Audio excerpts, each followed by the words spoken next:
Moving on. So we're going to finish up today the series that we've been in talking about your money and your life and your money. And we're talking about these two things because they are so woven together in our world. And God cares about how we do this, how we handle our money. Why? Why would God care?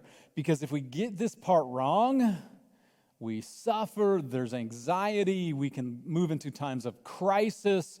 God wants us to not live in those states. So God wants us to handle our money well. And so what I've done in this series in Handling Money God's Way is really challenge us to take on what will be 4 habits or 4 goals for 2023. Let me recap them real quick. The first one, make a budget and stick with it. And I know that can sound kind of awkward and it can be kind of restrictive to think about making a budget, but almost every expert that I've read has said, hey, just creating a budget and sticking to it without even restricting yourself will save you about 10% in expenses simply because you're monitoring it. So make a budget and stick to it.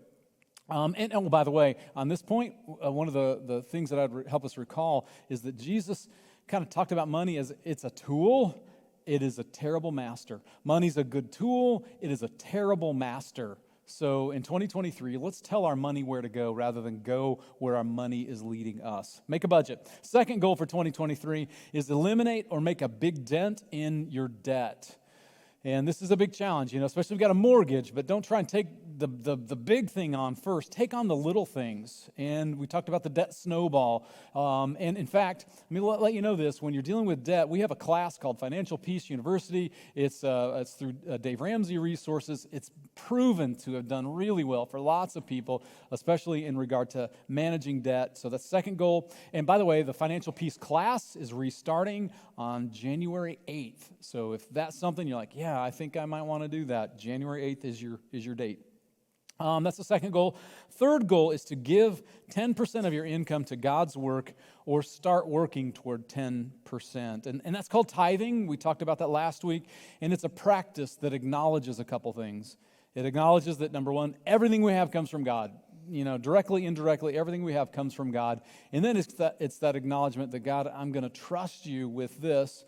And in the trust, it's a step of faith, too, to say, okay, I believe that I can live better on 90% of my income than I can on 100%. And I just challenge all of us. In fact, if you are a member at Woods Chapel, you have already said at some point, maybe it was a long time ago, but you said, I'm going to give a percentage of my income and work toward the tithe. So this is just a reminder. How are you doing with that? How's that going for you? But when we tithe, it creates space for God to work within us. It creates space. And so today, what I want to do is briefly look at the 4th financial goal. And then I want to focus just on 2 little words, all right? That's how we're going to end, focusing on 2 little words and the impact of those 2 little words. So here's the 4th financial goal. I challenge all of us to work towards saving 10% of our income for retirement and unexpected expenses.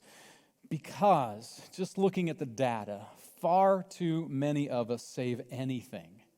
Too many people save nothing, very little or nothing at all. And here's the thing, people are, in general, living longer past their retirement.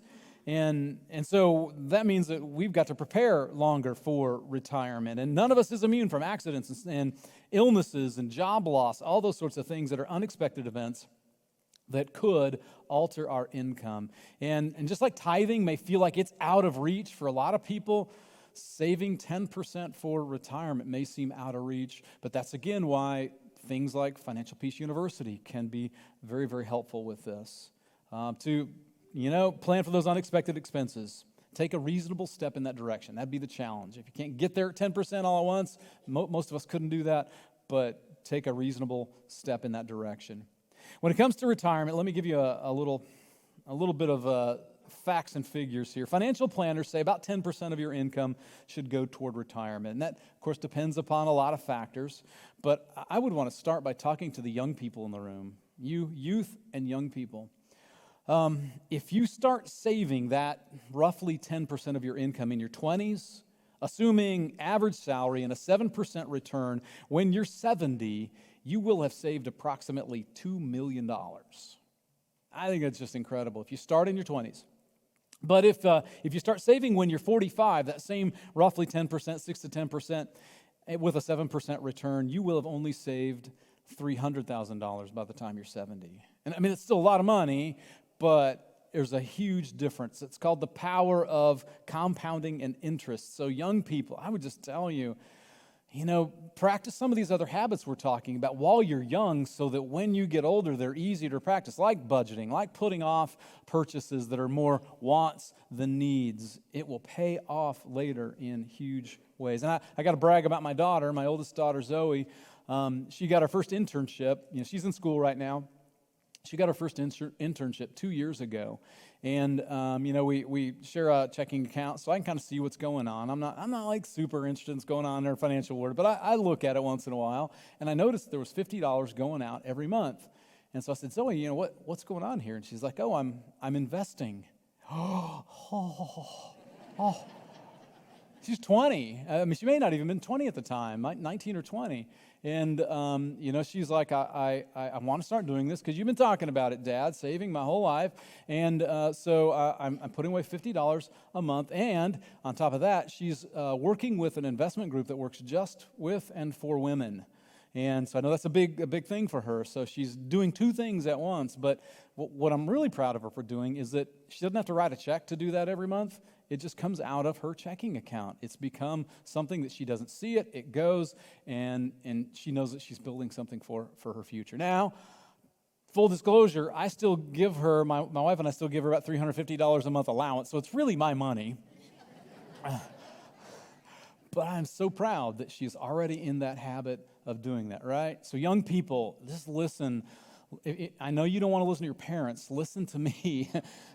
And start doing that now. If it's just $5 a month or $10, begin and see how that blossoms. Here's some statistics. So baby boomers, the baby boomer generation, 10,000 baby boomers are retiring, or not retiring. They're hitting 65 every day. 10,000 baby boomers hit age 65 every day. And I said retire. They're not retiring because 45% of them have saved no money for retirement. They're planning on living off of Social Security. Do you know what the Social Security Administration says about Social Security? You can't live off of what we give you. Social Security plans on Americans having some savings of their own. It's nearly impossible to live off of Social Security alone. 1/3 of baby boomers have only 1 year of salary set aside, which is better than nothing, but it's hard to live a lifestyle that you're used to just on Social Security. But whatever age you are, I just got to tell you, start somewhere. It is never too late to start. Please start. Have a goal. Have a plan. Talk to a financial advisor. Again, Financial Peace University starts January 8th. It can help with things like this too. Now, let me pause for a second. You may be wondering, some of you are, in fact, some of you sit in this room, you're wondering, or watching online, you're wondering, why do we need to talk about planning for retirement in a worship service? Why is Aaron not talking about Jesus and salvation and spiritual stuff? Well, I just got to tell you, Jesus nailed it when he said, we hit this verse already, when he said, Luke 12, where your treasure is, that's where your heart will be also. Heart follows treasure. We got to get this right. He talked about money. Jesus talked about money a lot because he knew how it affects our entire well-being. Think about it, because if you're on one side of the spectrum and you're worried about money all the time and making ends meet all the time, that's one side. If you're on the other side and you're worried about your money because you're hoarding it and counting it all the time, either way, or no matter what side of that spectrum you're on, you're taking your eyes off God. You're not thinking about how God's interacting with your life and wants you to become and who God wants you to use your life to reach into someone else's life. You're not thinking about those things. We talk about money in church, not often, but occasionally, because we don't want this part of our lives to get out of control. We want to get it right so that the rest of life doesn't go wrong. So those are the 4 financial goals. One more time, real quick, for 2023. Make and follow a budget. Work to eliminate your debt or make a dent in it. Give 10% and save 10%. That's the how of dealing with my money in my life. But let's leave the specifics and look at a big picture. And those 2 little words I mentioned. 2 little words. I'm a why guy. So I want to know why. If you ask me to do something, I'm going to know why you want me to do it. And why. So why should a follower of Jesus steward their money like this? Well, I should do these things with my money. Here's the two words: so that. So that what? Two powerful words. So that. Lovett Weems is a teacher, pastor, writer, and he writes that few words are as potent in any kind of planning as the words "so that." I'm managing my money so that what? Here's an example. Now, this isn't from me, but it may relate to you. I'm going to stop spending $30 a week on a cup of designer coffee every morning. And why am I doing that? I'm doing that. I'm going to stop spending $30 a week on high-end coffee so that I can save $1,560 in a year's time. I'm going to save $1,560 in a year's time so that I can put that money toward my emergency fund, or at least some of it, because I'm also saving that $1,560 so that I can buy a Yeti cooler. If you all weren't here, I talked about this, the song, money can't buy me love, but it can buy me a boat and a truck to pull it and a Yeti 110 full of silver bullets, iced down with silver bullets. So talked about that. Oh, by the way, you can also get a Yeti dog bowl. Do we have that Yeti dog bowl up there? Somebody sent me that picture. But how we handle money God's way, we handle money God's way so that we can partner with God in changing lives, so that we can partner with God in transforming the world. And I would just invite you, think about what the power of God and people's generosity with money has done in the past at Woods Chapel. Now, we're still a relatively young church. We haven't been around 50 years yet, but people have given over the course of that almost 50 years so that other people could be connected to Jesus. And more specifically, I want to just cast a bigger vision, a bigger picture here. When it comes to discipleship, we have given collectively so that discipleship can happen. And discipleship is teaching and connecting people to a lifestyle of following Jesus. So I asked Pastor Brian, so tell me a little bit about what's going on in terms of our discipleship ministries. And he said we have just over 30 life groups, classes and social groups that meet regularly. We have over 230 people, individuals, that are taking part in those groups. The number of kids in our children and youth areas have doubled in the last year. In fact, this weekend, right now, they're probably on their way back home, but we have 51 youth at our Logos retreat in Edgerton, Kansas right now. That's twice the number of youth that went last year. We give, right, so that these young people, children and youth, students, can find that connection to Jesus and one another and have transformed lives. We give so that can happen. We have given so that we help people in need. And this is the stuff I get excited about telling you about, because so much happens that we can't really all see it in any one given moment, but we can get a glimpse today. Like we give coats to our school partners through our clothing closets so that no kid goes without a coat in Lee Summit and Raytown. We host blood drives 4 times a year, and we had the last one this last Thursday. Along with a lot of you, I gave blood on Thursday, and I recognize some of you that passed out that day on Thursday. It was fun. We help people in need with food for Thanksgiving. This year, we created 182 family Thanksgiving kits. They went out here from our Lee Summit campus. They went out from our Raytown campus. And by the way, you probably would assume this, but we're seeing a record number of families utilizing both of our food pantries. Just because of the economics of today, and you're keeping our pantry stocked well. So just keep doing that, right? When you're going to the store, just have that extra list for our food pantries. You also adopted 40 older adults for Christmas through the University Health Care Center Lakewood. This is an adopt a grandparent program that we've done over the years and relaunched as the pandemic starts to wane. And so 40 people you've adopted, 40 older adults. And here's the idea with them. It isn't just drop off a gift on Christmas. It's let's get to know them. Let's build a relationship that lasts throughout the year. Let's, not just do Christmas. Let's talk about birthday. Let's sit down and say, I'd love to hear your story and share. Let them share theirs and you share yours. It's about that, so that those older adults can feel included, accepted, and loved. Our cancer connection is getting ready to take gifts and food and a whole bunch of a whole bunch of love and joy to people we know who are fighting cancer. It's a beautiful thing. There's a big wrapping party that happens this week to wrap gifts, this week or next week. Our fall mission trip was to Springfield a couple weeks ago.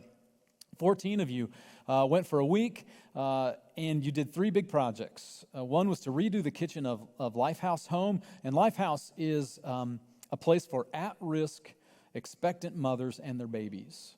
And the team also worked on the home of a disabled Vietnam vet. And the story that the vet told is that his safe has not been secure and his doors have not been lockable until we just helped that happen. He has all new windows in his house because of us now. He's like, this is the first winter in a long time. I think I might actually be warm and safe in my own home. The third project our team did is they installed a fence at the home of a young boy with special needs. His mom said he's very active, and I believe she has other kids, and watching the other kids and trying to watch him without a fence in the backyard, she was super worried that he was going to accidentally get into the neighbor's pool, and so we went and built a fence so that he has a safe place to play.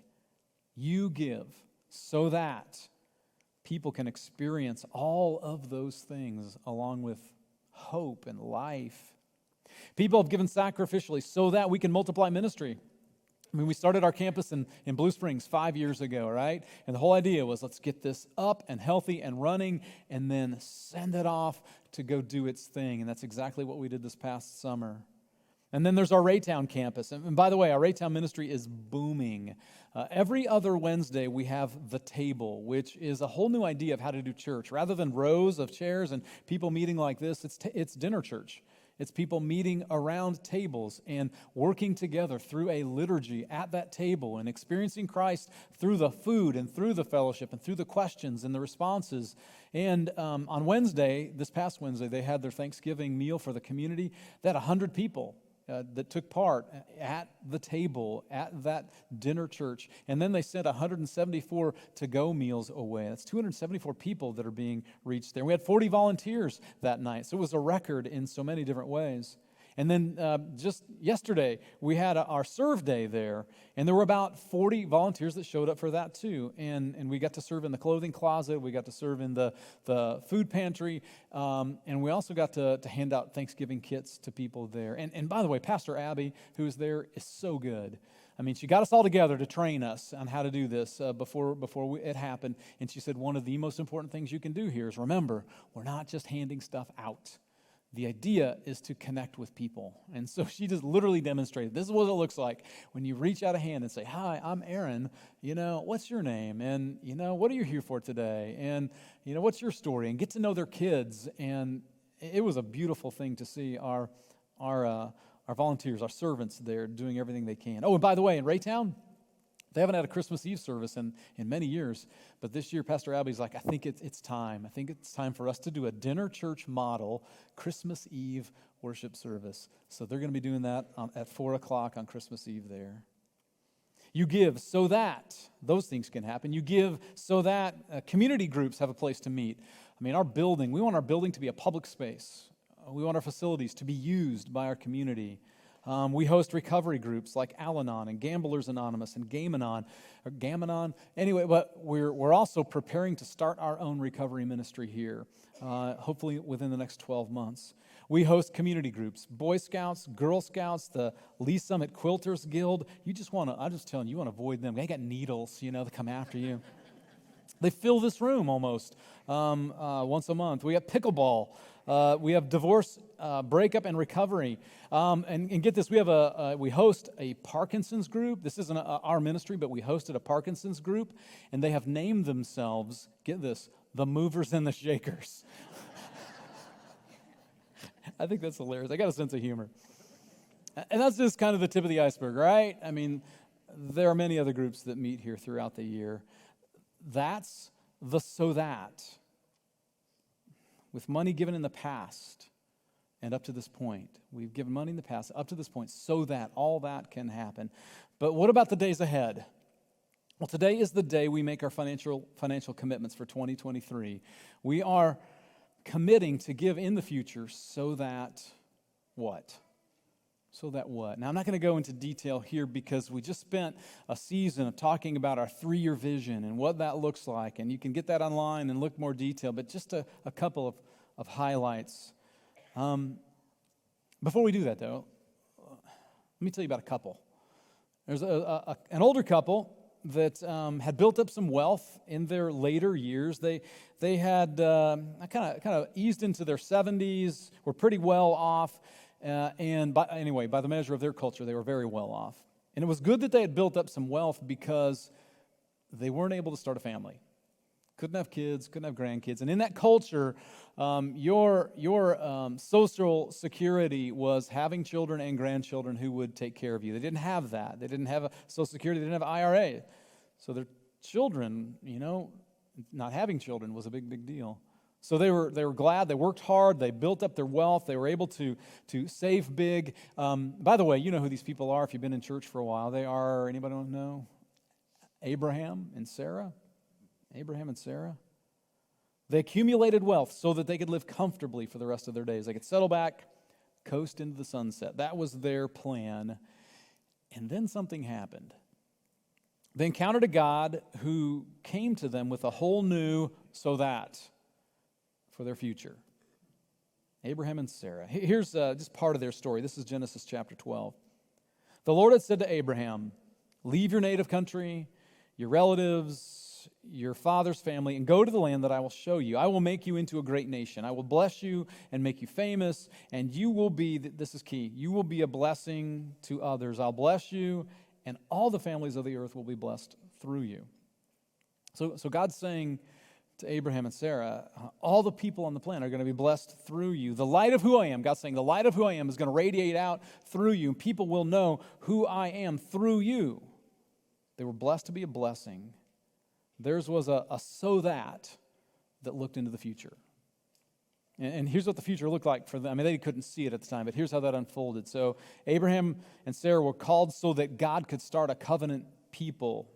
Generations later, Abraham and Sarah's ancestor Moses was rescued and called and placed in a position of authority so that Abraham's descendants could be released from slavery in Egypt.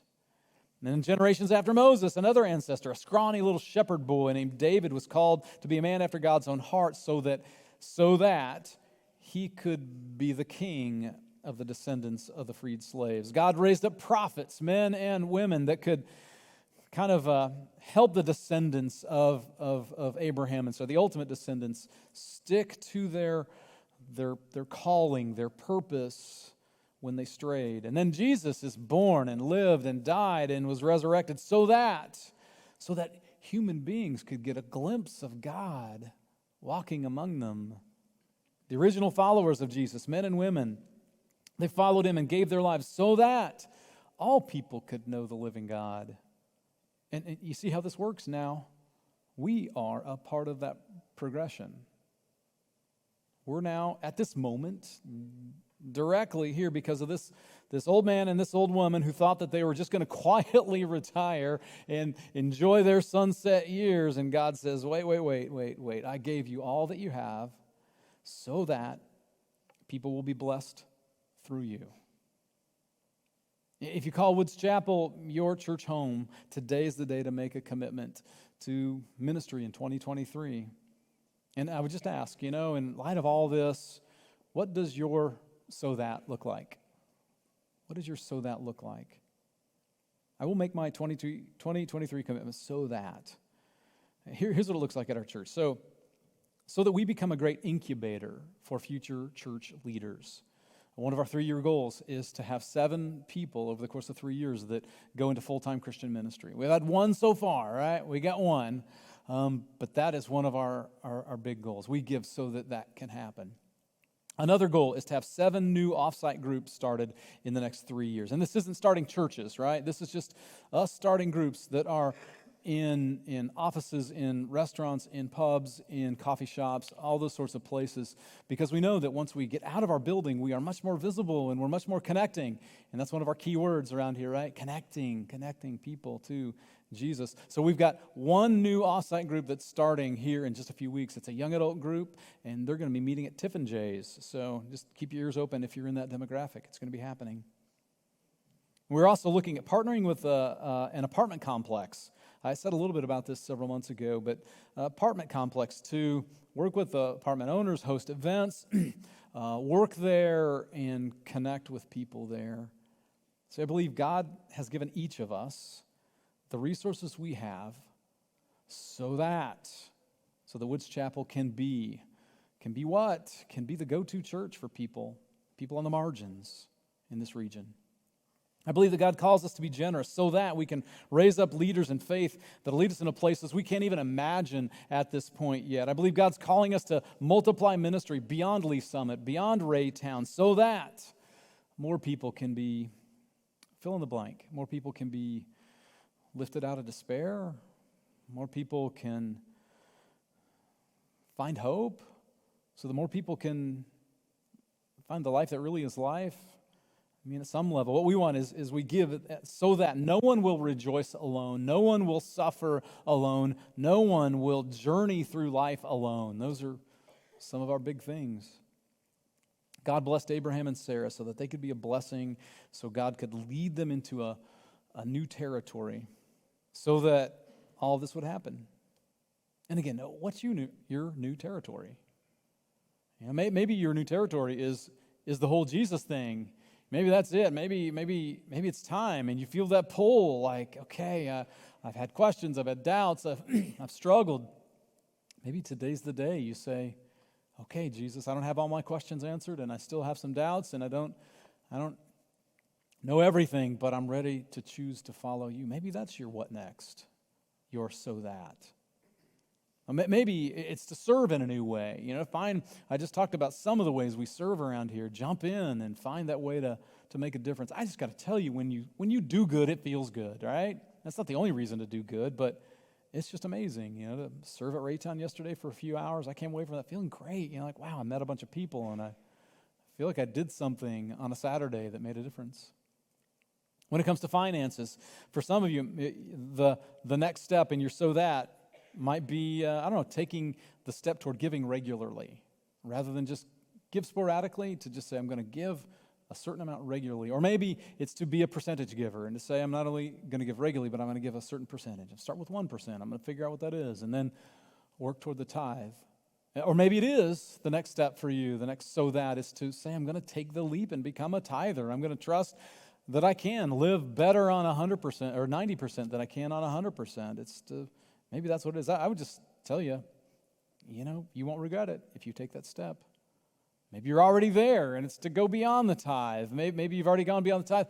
Maybe you're kind of doing estate planning, and you're like, gosh, I want to keep giving after I'm gone, and so do some estate planning. Maybe that's it. Just whatever it might be, what is your so that? What is your what next? I just say this is important for so many reasons, right? I've already said it, but because they're people on the margins who need that what next and that so that. People on the margins, people in the mainstream need it. The people who are hurting need it. People who are disconnected, people who are cynical, people who are angry, people who are rich, people who are poor, people who are disillusioned with life. They need us doing what we do. Each of us are where we are so that we can be a blessing to others. People whose stories we don't even know yet. That's why our money and our lives matter. And for today, that's the good news. In the name of the Father, and of the Son, and of the Holy Spirit, amen.